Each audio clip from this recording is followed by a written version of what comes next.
Hey, good afternoon, guys. This is Charlie Pankey here with Sierra Rec Magazine and the Sierra Rec Now podcast.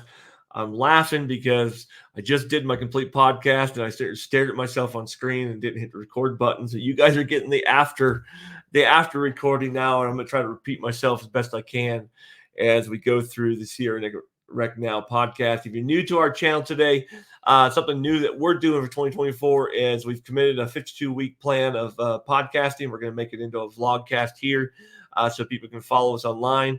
If you're not familiar with me, my name is Charlie Pankey. I'm the publisher and owner of Sierra Rec Magazine, 6-time-a-year digital magazine that comes out, January, March, May, July, September, and November.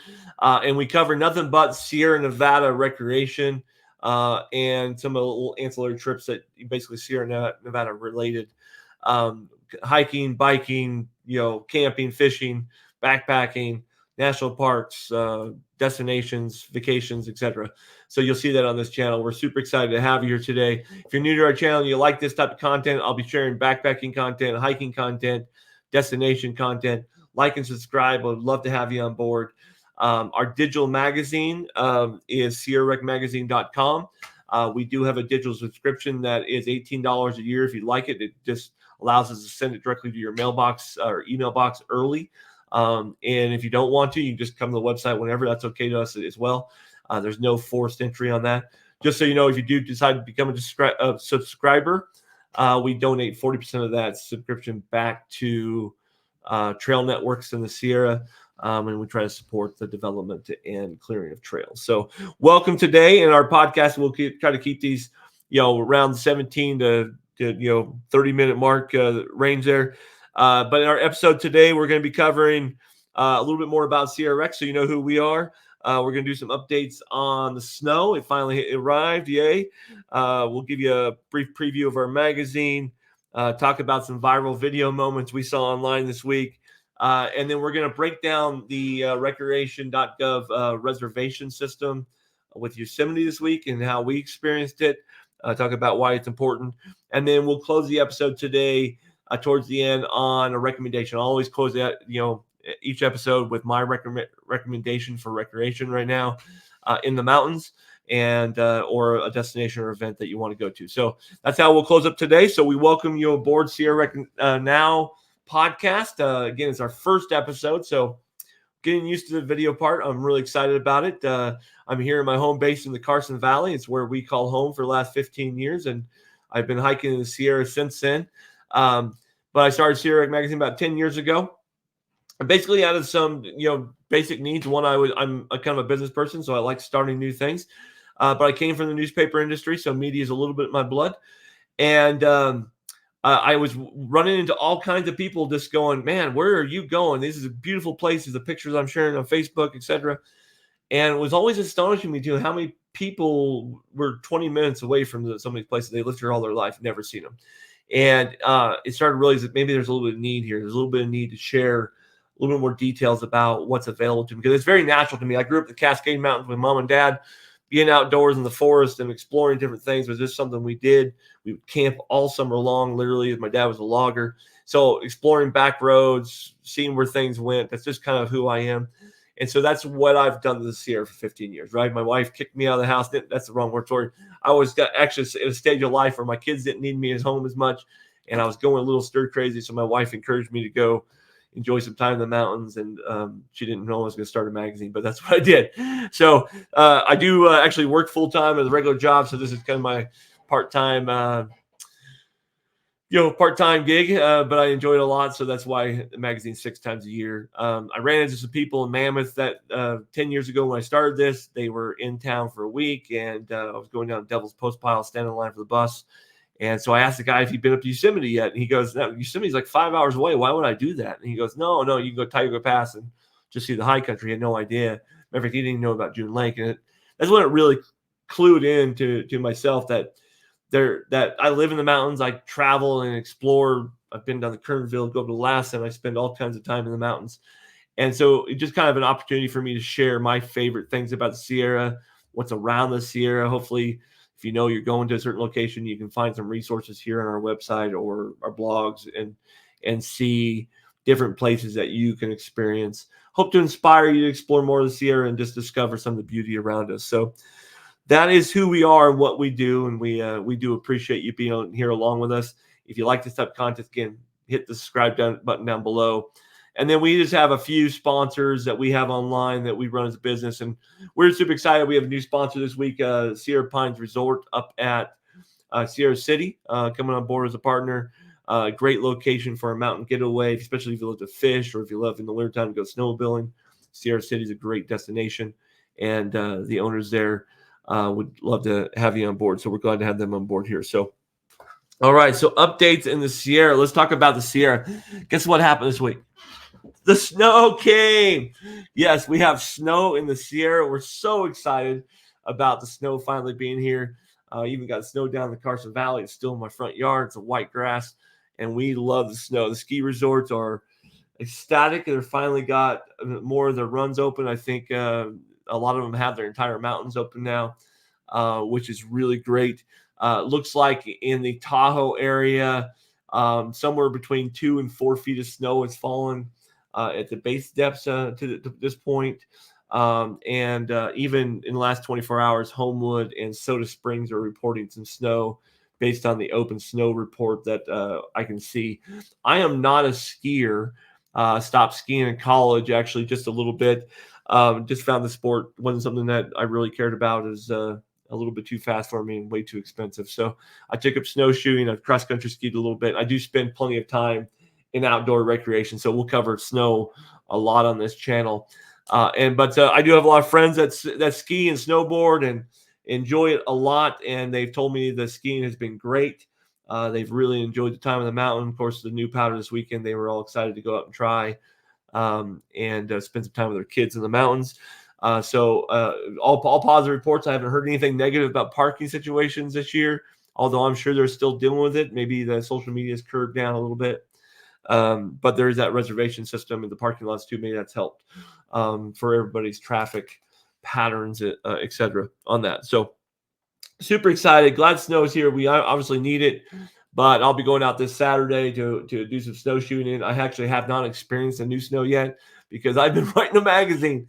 My next magazine comes out this Thursday. It's our January issue. It's called Embrace New Adventures edition. Every January, we kind of try to aspire the new things you should try in the year. So 2024, we're asking embrace new adventures. I'll be introducing a whole segment on the Southern Sierra, which is something I discovered last year. We have a segment in the edition about calm vacations, which is a new trend in the especially in the camping world, is staying places that are a little calmer, a little more laid back. So that's kind of one of my focuses this year as well. And then we have a whole section on 24 new things to try, right? Whether it be, hanging a hammock at a lake or riding a horse in Hoover Wilderness. One of the things I'm trying this year, my kids bought me a journal, kind of mirror style, if you will, journal, that a leather bound journal that I can carry with me and take notes and draw pictures in. And so that's one of my goals this year, or my focuses this year, is that I hope to spend more time at these destinations and enjoying things and sitting back and breathing and just being creative and drawing and writing about what I experienced this year, instead of waiting until I get back and then telling stories based on photos. So that'll kind of be my goal and objective as we move forward here. This is my first time doing a vlog. So guys, I'm hoping to eventually be able to show some images and photos, but I haven't figured that out yet. So today's going to be a little raw. I'll do that in a future events. I'll show you some pictures of what we're doing in the Sierra. But we're super excited about the magazine. Again, it's free. You can go on sierrarecmagazine.com and get it on Thursday. If you want to have it emailed to you, which is by far the easiest way, we have our email list that we send out, and then that gives you access to all the archive issues as well. You can sign up for that free on the website, or the subscription actually gets it to you earlier. So subscribers actually get it a day earlier. They get some extra content from me and some love that way too. And then we send you out a little water bottle sticker for Sierra Rec Magazine. So that's kind of how we got going there. I couldn't find any real big events for this week to talk about in the Sierra, except for I'll put a plug in for the next few weeks in the Carson Valley. It's Eagles and Axe time here in Carson Valley, And what that means is that the birds of prey, have come back to the valley to feed. They do every winter as they're traveling through or coming out of the mountains. We're a big cattle community, so the birthing season's going on. So the eagles come out of the mountains and they feast down here, which is an important nutrient for their lifeblood that way. And one of the things I learned this week, especially when I was writing the magazine, is that we're actually part of what we call the Pacific Fly Zone, and for bird migration. So, which makes complete sense because Lake Almanor up north is a huge bird area sanctuary. That whole region, and they have this Geeb festival. It's called the Geeb bird. It looks like a little duck, but it's called a Geeb. Um, and there's a big area for Geebs up there. They have a whole festival for them. And then Mono Lake down south, that's one of the most diverse bird cultures on the planet, in North America, at least, for migratory birds of all types and styles. Mono Lake is a feeding ground because of shrimp down there and different nutrients in the water and land there. So this is a whole bird zone, which makes sense why Carson Valley would be part of it. So if you're looking for an event or things to take advantage of, that might be a consideration. The other thing that's coming up here, and I'm going to lose the name off top, but look at Kernville. Kernville has their Whiskey Flats Days, I believe it's called, coming up here pretty quick. And that'll be a fun event as well. And then our sponsors up in Plumas County, always like to remind people, besides snowshoeing stuff too, they did open an ice skating rink last year in the town of Chester. And the Chester's ice skating rink is up and running full time in town as well. So we hope that helps you out. Now, I want to switch gears here for a moment. So you're probably just like me. You got on your phone, you got your TikToks and your Instagrams and YouTubes, all the stuff that we go viral on.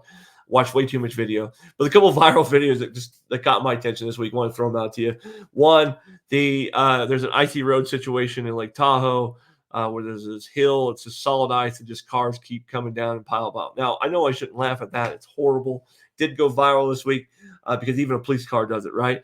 And just a reminder, as we go into the mountain seasons, there is a lot of treacherous roadways. We have to be careful, plan ahead. We should never be just thinking things are normal, especially on blind corners downhill. Might want to just think, hey, this might be slick, and take your time, or take an alternative route in that case. So that was a funny video. And then my other favorite video from the week is actually, I believe, out of Boise, Idaho. It's a couple out of Boise, Idaho. I think they're on Bogus Mountain or Sun Valley. I'm not sure where they're at. But it's a young couple who have a 5-year-old little girl who they're teaching how to snowboard. And maybe you've seen it because it's gone mega viral. Super positive parents that are parenting their child to learn how to snowboard. And, kudos to mom and dad. They're doing a great job. This girl's wiping out and has to deal with fears and steep slopes. And they're just not, they're not mean about it all, but hey, encourage her to go for it. And they're there for her. And she's experiencing all this mountain culture, which is awesome. But I think my favorite parts of the videos are she's wiped out a couple of times pretty hard, right? Some pretty big wipeouts, and mom and dad are doing an exceptional job of just keeping positive and making sure she's safe and testing her body and stuff. And she just has this funny way of blurting out, it's just that my butt hurts. I fell on my butt, and as a 5-year-old, it just cracks me up. But what I think was funny is she's getting brave, and she's going off jumps now, and she's falling and wrecking still and popping up and going, my butt hurts. And mom and dad are laughing really hard. But they have done just a great job of parenting and letting her fail, to conquer fears, to encourage her along the way, baby steps, one step at a time, go from mom to dad type thing. And it's fun to see her joy on the mountain as she giggles going down the slope now. And that's what caught my attention, I think, most. The mountain community in the Sierra and all the ski resorts around the West, you'll find some of the happiest people on the planet, right? I know there's stereotypes and everything out there, but as I meet the skiing community and see the community, that's the thing that stands out to me most. They are such happy, positive, life-loving people on the slopes. They make friends easily, and they invite people in as long as you're having a good time. They just like to carve up the snow and have a good time in the mountains. I was watching Sierra Alpenglow Winter Speaker Series this week, is two brothers that are big backcountry skiers up here, and some of the tragedies in their life and why skiing is important to them. And the whole room was a buzz of laughter and love and kindness, and it's just super kind words. And They just such a beautiful community the skiers do. I think the rest of us probably could learn a little bit from that culture on support and passion and just the joy of what the outdoors is like. There's just happened to be mountains. So in this viral video of this couple, that was what caught my attention, is how fast this little girl who was afraid is now giggling as she's sliding down the mountain, knowing that she's now got a lifelong thing. So pretty cool thing. Shout out to them. Don't even know the name of the channel. I can't tell you. I didn't write that down. But it's pretty easy. Just type in viral little girl skiing in Idaho. You'll find it. So anyways, so let's talk about the big event from the week, though. The big event in review for the week was Yosemite's reservation system, right? If you're completely head in the sand and don't know what I'm talking about, starting in April of this year through October of next year, every weekend in Yosemite, you'll have to have a car reservation to get into the park. So it means you have to make a reservation to drive into the park, no matter what entryway you're coming into the park, from April 1st till October 26th. October 31st, something like that, on weekends and holidays. And then in July and most of August, every day of the week, you have to have that reservation system. So why is that important? Why was last Friday important? Yes, last Friday was the first day that you can start making reservations for the summer season for your car. Now, it's not every reservation available. There will be reservations available 3 days before every weekend, available online for people last minute. But guys like myself who go to Yosemite 6-7 times a year just for day hikes, who like to go to the high country, I hardly ever go to the valley because there's too many people, and that's why the reservation system's there. Guys like myself are going to make me plan a little more, right? So I did that this last Friday. Like I'm going to go experience what everybody else is going to experience. I'm going to get on recreation.gov, which I've never had a problem with, so I wanted to see what it was like. And I made my reservations. I planned out my months. I go, I'm going to make a reservation here, here, here, and here. And ultimately, I ended up making 6 reservations for the summer. The only complaint I had is I couldn't do them all 6 at one time. They called me a computer, and they made me make 6 different individual $2 transactions, which is the reservation fee.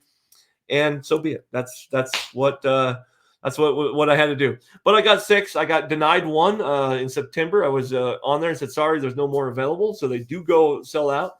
I think I saw that there was a total of like 1,200 permits available on the system. So that would seem a little low. So I don't trust that number for me. But I remember seeing like a 1,268 or something like that. It was like, that seems like a really low number for the park for a day. When we're talking about a park that gets millions of visitors, right? So there's obviously a control system. I think the reservation system in February was actually only supposed to be like 40% of the permits anyways. So the rest of them are going to release, again, 3 days beforehand for weekend visitors. So it's not your last chance. It doesn't mean you have to do it. But don't try to show up Saturday morning and don't have a reservation. It's not happening next year. They're going to turn you around the gate. So you do have to plan it out. I didn't find it that difficult. Again, I'm very computer literate. I spend all the time on the internet. Setting that reservation system up was no big deal. Besides, I had to do 6 different individual things. So I hope they'll fix that in the future. And that's what's happening with this reservation system. I don't think it's going away, by the way. I think this is forever. I think we're going to see tweaks and changes to it as it improves, as they see what people's experiences are. But there's no doubt that the reservation system has already worked inside the valley for mass consumption. And it hopefully doesn't delay road traffic too bad, as people have to confirm their reservations now. But that's what we're going to deal with in Yosemite. And you won't hear from me, as much as I don't like the reservation system. I think there's a better way of doing it. You won't hear from me that we don't need it. Yosemite Valley is in trouble. There's a lot of people there. But I want to give you a little bit of perspective. I'm reading a book right now by a gal named Mary Fisher. And she's a pack saddle owner from Mammoth, or used to be. And I'm reading this book. It's a history of pack saddling in the Sierra. And do you realize that back in the late 1800s, early 1900s, when the John Muir helped start the Sierra Club, that they were packing in upwards of 200 people into the Sierra that would stay there for a week to 30 days. It's insane to think about the number of people in those Sierra Club members back in the day, before we had, leave no trace principles established, and how big a party that was. But even back then, Muir was clamoring that there's way too many cars in the valley. As the 1920s came in and all the car loads started, there was just way too many people in Yosemite Valley. So even back then, he was calling for a better system to control traffic. And back then, they used to party in the valley. Man, you just parked wherever you wanted to, and they threw fire off the edge of the wall. Right, there was all kinds of things for entertainment purposes. And as we become more of a conservative culture where we preserve our natural resources, those rules have become a little more restrictive in efforts to maintain and keep the valley what it's meant. So this is just our next step, right? This is the next step. I don't know if Muir would have liked it. I think, 200 people he obviously thought was okay, and we all look at it and go, well, you did what? Because I think the party now size is 12, right? If you're not supposed to have more than 12 people with you at a time in a wilderness area. 200 to 12 is a big number, right? So even Muir didn't quite understand what his effect on the Sierra was as he was writing about it and trying to save it. So, we always try to be a little bit cautious about throwing fingers at and blaming the national forest or the government too much. The reality is we have people who have dedicated their time and efforts of trying to do what's best for the parks and let people have access. So, again, I don't have to agree with everything they do, but I just have to adapt and, make my way through it so I can experience as well. So I hope you got your reservations. It was a big deal. Along the way, I also made my first backpacking reservation for the summer. It's that time of year.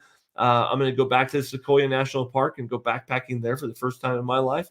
And so I look forward to it. I was able to get a 3-day permit to a place called Twin Lakes, which is climb out a lodgepole area up into some beautiful lakes, and then it gives me the option to either stay at the lake for 3 days, or there's a loop that goes up and over a couple passes, and I'll be able to experience some of the backcountry of the Sequoia National Park, which I really look forward to.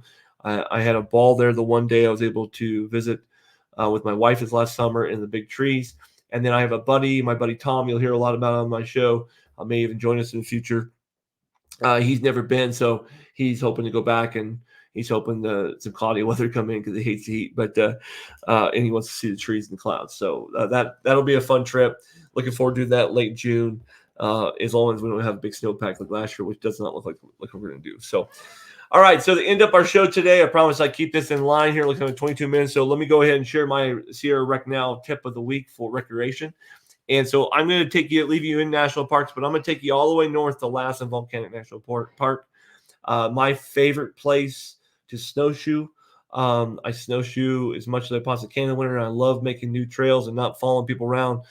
Lassen Volcanic National Park is not that for me, okay? There is something special about being in Lassen Volcanic National Park in the wintertime because it's snow and it's still a volcano. It's a dormant volcano that blown up many years ago, but there's steam rising from the snow, and it's such a cool environment to be in, this mountain range that used to be such violence but so beautiful right now. And the snow community up there's a lot of fun. There's a sled hill right there at the Southern Resort. You notice I'm not saying the name because I can't pronounce it right. But look, the Southern entrance. And then, so families is a great time to go. They have snowshoe tours by rangers up there. It's a lot of fun to take a snowshoe tour. You can rent the snowshoes there. I bring my own snowshoes. I like to walk up the road with all the people and go past the pots. And then as you get past the pots, most people drop off. And then I go further up the mountain, and then some backcountry. There's a lot of avalanche danger in Lassen, so you do have to pay attention before you go up. Make sure you know what the conditions are. And there's a lot of backcountry skiers in Lassen Volcanic National Park. Matter of fact, last time I was up there, there was a blizzard, and I was actually the only person on snowshoes going up. The ranger kind of told me they were closing the park behind me. And I said, no problem. I'm just going to go up the pots and back. It's a short trip. There was no real danger in that area, so he let me go. It was actually a little bit too dangerous. I actually got a little snow blind and walked right in the side of a mountain because I couldn't see. And so I turned around and got back to the car safely. But as I was getting back to the car, 3 backcountry skiers were going in. And I was going, you guys are nuts. And as I watched them start to climb their way up the mountain, did a little prayer, hoping they made it back safely because the Rangers had left for the day, and they were closing the park down, as I said, behind me. So that's my recommendation. It's a great place, whether you go to the south side, take your sleds with you, take your snowshoes, skis, enjoy the park, or whether you go to the north side and come in around the lakes there. Lassen Volcanic National Park is a wonderful place all year round, but it is absolutely something you should experience in wintertime. So as we conclude this episode and we keep talking about embracing new adventures and new things in 2024, there's my inspiration point. If you want to try something brand new, take the drive to Lassen Volcanic National Park. Enjoy the communities of Chester up there, Lake Almanor in the area if you want to, Mills Creek. But anyways, Lassen Volcanic National Park, even for a day trip, to snowshoe, cross-country ski, or ski, beautiful area, should be experienced, and we hope you enjoy that. That's it for this episode of Sierra Rec Now. I'm Charlie Pankey, Sierra Rec Magazine. Thank you for joining me. If you like it, go ahead and leave a comment. Throw me a like and a subscribe button, or send it out to your friends. I really appreciate the support. We'll see you next Tuesday as we bring you another episode of Sierra Rec Now. Until then, go out and enjoy the weather, recreation wherever you can. Get out and explore. And we hope you discover more of the Sierra this week. Have a great day.